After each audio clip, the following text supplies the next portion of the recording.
Okay, so let's jump right in. When we think about big, powerful ideas like love or power or even art, we usually try to put them in a box. We see them as either good or bad, right? Creative or destructive. But what if that's all wrong? What if the truth is that our most important concepts actually contain their own opposite? I mean, Shakespeare absolutely nailed this hundreds of years ago. When Romeo cries out, "Oh, brawling love, oh, loving hate," that's not just some fancy poetry. It perfectly captures this deep human paradox. How can something that feels so amazing also be the source of so much pain? And that really gets to the heart of it, doesn't it? We see love inspire incredible art, build families, but we also see it spark jealousy, horrific conflicts, and pure tragedy. So which one is it? Is it this amazing creative force, or is it a destructive one? Well, what if the answer is it's always both? And what's really fascinating, what we're going to explore today, is that this duality, this two-sided coin, isn't just about love.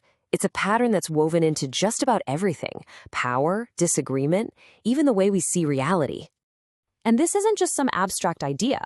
There's a literary analysis of Romeo and Juliet that argues this exact point. The love between them, yeah, it liberates them from their family's endless hate. But that exact same intense, passionate force is what ends up driving them toward what the paper calls perdition. And perdition is the perfect word here. It's not just a bad outcome. It means total, complete ruin, damnation.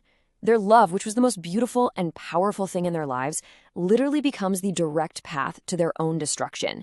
It's a brutal but brilliant example of what we're talking about. Okay, so let's build on that. Does this same duality hold true for something like power? You've heard the old saying, right? Power corrupts, but does it always? Or can power actually inspire people to be more responsible? So get this. A really fascinating social psychology study suggests the answer is, well, it's complicated. It turns out power doesn't just corrupt people automatically. It acts more like an amplifier. It just cranks up the volume on who you already were to begin with. So here's the breakdown. The study found that people kind of fall into two camps. On one side, you have people with a communal orientation. For them, power is all about responsibility to the group. Give them power, and it just activates this desire to help everyone. But then you have those with an exchange orientation. For them, power is about self-interest. So when they get power, their first thought is, okay, time to get what's mine. See, the power itself isn't good or bad. It just reveals what was hiding there all along. And this idea is perfectly summed up by this Abraham Lincoln quote, which is actually cited in the study. Getting through tough times is one thing, but if you really want to see someone's true character, give them power. Power doesn't create the flaw. It just puts a giant spotlight on it for everyone to see. This idea of an inner flaw waiting to be exposed, it actually has a name. It goes way back to ancient Greek tragedy, and it's something our Shakespeare analysis touched on too: hamartia.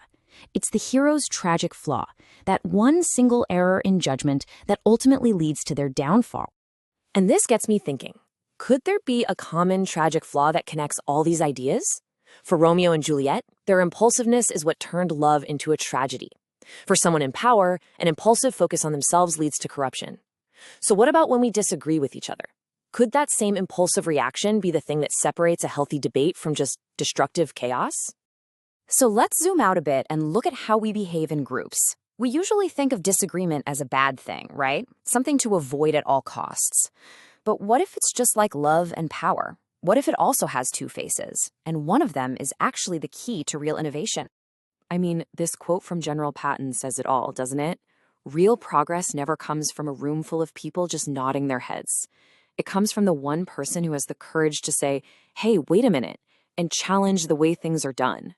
But here's the thing, and this is so important. Not all dissent is the same. One researcher breaks it down into three types. First, you have articulated dissent.